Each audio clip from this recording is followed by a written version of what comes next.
नमस्कार, जय हिंद साथियों। मैं आशीष सांगे आपके अपने YouTube channel new commando defence academy Jaipur में स्वागत करता हूं। दोस्तों, आज की इस वीडियो में मैं आपको हिमाचल प्रदेश के नक्शे के बारे में बताऊंगा। जैसा कि आपको पता होगा कि हम राज्यों की नक्शों को समझने की कोशिश कर रहे हैं और राजस्थान, बिहार, आसाम, हरियाणा, उत्तर प्रदेश के बाद आज हम हिमाचल प्रदेश की बात करने वाले हैं। दोस्तों, हिमाचल प्रदेश भारत का एक बहुत जरूरी पहाड़ी क्षेत्र रहा है क्योंकि यहाँ पे बहुत इंपॉर्टेंट जनजातियां वास कर चुकी हैं। जैसा कि आपको पता है कि ज्यादातर जनजातियां जैसे कि भील हो गए, गौंड हो गए, ये सब पहाड़ों और जंगलों में ज्यादा निवास करते हैं। तो हिमाचल प्रदेश का इतिहास भी ऐसा ही रहा है कि यहाँ की पहाड़ियों में बहुत से जनजाति निवास करके गए हैं। मैं आपको बता दूं कि 1947 में जब भारत को आज़ादी मिली, उसके बाद 30 पहाड़ी रियासतों ने एकजुट होकर 15 अप्रैल 1948 को हिमाचल प्रदेश की स्थापना की थी। और जब 1 नवंबर 1966 को पंजाब अस्तित्व में आया तो कुछ एक क्षेत्र और बचे थे जिनको हिमाचल प्रदेश में मिला लिया गया, क्योंकि कुछ क्षेत्र तो पंजाब के अंदर चले गए थे और बचे हुए को हिमाचल के अंदर मिला लिया गया था। और फाइनली 25 जनवरी 1971 को हिमाचल प्रदेश को पूर्ण राज्य का दर्जा मिल गया। पूछा जाता है, याद कर लेना, 25 जनवरी 1971। अब जिस हिसाब से ये बनाया गया था तो इसके आसपास की सीमाएं भी तय हो गई। इसकी सीमाओं को समझ लेते हैं। ये उत्तर दिशा में जम्मू कश्मीर और लद्दाख से घिरा हुआ है, दक्षिण पश्चिम में पंजाब से, दक्षिण में हरियाणा से, दक्षिण पूर्व में उत्तराखंड और चीन से जुड़ा हुआ है। चीन का कौन सा भाग इससे जुड़ा है?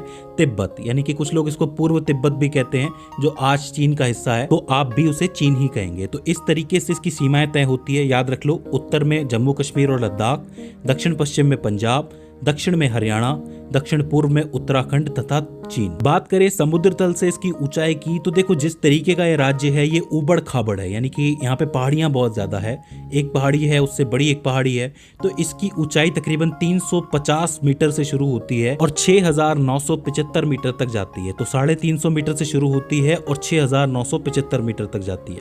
बात करें इसकी जनसंख्या की, तो 2011 की जनगणना के हिसाब से यहाँ की जनसंख्या 68,64,602 है। यहाँ का जो टोटल भौगोलिक क्षेत्रफल है वो 55,673 वर्ग किलोमीटर में फैला हुआ है। ये कुछ इंपॉर्टेंट पॉइंट्स है जिनको याद रख लीजिए, पूछा जाता है क्वेश्चन तो आप याद रख लेंगे। अब बात करते हैं हम यहाँ के नक्शे की। तो देखो, यहाँ के नक्शे को देखने पे पता चलता है कि यहाँ पे कुल 12 जिले हैं। 12 जिले हैं और 12 जिलों को ही डिवाइड करके रखा हुआ है।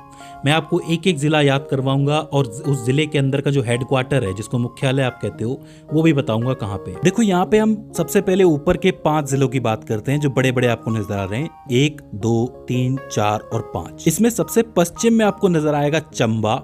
इसके बाद जो एक बड़ा सा डिस्ट्रिक्ट है, जो सबसे बड़ा डिस्ट्रिक्ट है, वो है लाहौल और स्पीति। याद रखना, लाहौल और स्पीति, यहाँ से कई नदियां भी निकलती है। और इसके बाद सबसे पूर्व में है किन्नौर। इसके बाद थोड़ा नीचे आओगे तो 2 और हैं, एक है कांगड़ा और एक है कुल्लू। ये जो कुल्लू है, कुल्लू मनाली वाला कुल्लू है, आपको याद होगा। तो यहाँ पे 5 जिले हो जाते हैं, चंबा, लाहौल स्पीति, किन्नौर, कांगड़ा और कुल्लू। चंबा का जो मुख्यालय है वो चंबा के अंदर है। लाहौल स्पीति का केलोंग के अंदर है। याद रखना, है नाम थोड़ा अटपटा है, केलोंग है लाहौल स्पीति का। इसके अलावा किन्नौर का रेकोंग पियो है, रेकोंग पियो। कांगड़ा का मुख्यालय है धर्मशाला में और आपके कुल्लू का कुल्लू में। धर्मशाला वही जगह है जहाँ पे कई सारे मैचेस भी होते हैं। सबसे ऊंचा जो स्टेडियम बना हुआ है हमारे देश का वो धर्मशाला में ही बना हुआ है, तो यहाँ पे इसका मुख्यालय है। इसके बाद आपको कुल्लू के बगल में एक जिला और दिखेगा जिसका नाम है शिमला, और शिमला का जो मुख्यालय है वो शिमला के अंदर ही है।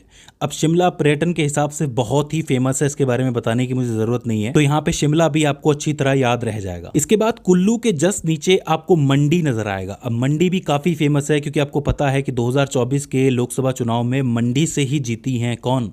कंगना रनौत। तो ये चीज बहुत ज्यादा न्यूज के अंदर चली है, तो आपको मंडी भी याद रह जाएगा। अब इसके बाद कुछ और जिले बचते हैं, जैसे हमीरपुर और बिलासपुर। ये छोटे छोटे जिले आपको नजर आएंगे, हमीरपुर, बिलासपुर। इसके पास आपको ऊना भी नजर आएगा, यहाँ पे सोलन नजर आएगा और यहाँ पे सिरमौर नजर आएगा। अब मजे की बात यह है कि इन सब के मुख्यालय इन्हीं के नाम से मिलते हैं।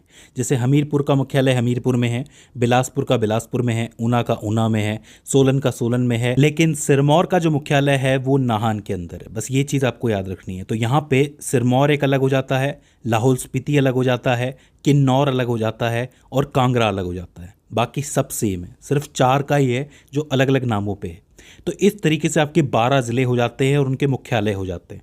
यहाँ मैं आपको एक चीज़ बता दूं कि लाहौल व स्पीति क्षेत्रफल की दृष्टि से हिमाचल प्रदेश के सबसे बड़े ज़िले हैं, वहीं जनसंख्या की दृष्टि से हिमाचल प्रदेश का सबसे बड़ा ज़िला शिमला है। याद रखना, क्षेत्रफल की दृष्टि से लाहौल व स्पीति जो कि नज़र आ ही रहा है आपको, लेकिन जनसंख्या की दृष्टि से शिमला पूछ लिया जाता है। तो इस तरीके से आपका हिमाचल प्रदेश पूरा होता है। तो दोस्तों, मुझे उम्मीद है कि ये वीडियो आपके लिए हेल्पफुल साबित रही होगी, और अगर इसके बाद भी इसके अंदर आपको कोई क्वेरी आती है, कोई दिक्कत आती है, तो आप हमें कमेंट सेक्शन में बता सकते हैं, और साथ ही ये भी बता सकते हैं कि अगला कौन सा ज़िला होना चाहिए जिसको हम समझने की कोशिश करें। तो दोस्तों, आज की इस वीडियो के अंदर बस इतना ही। सी यू इन द नेक्स्ट।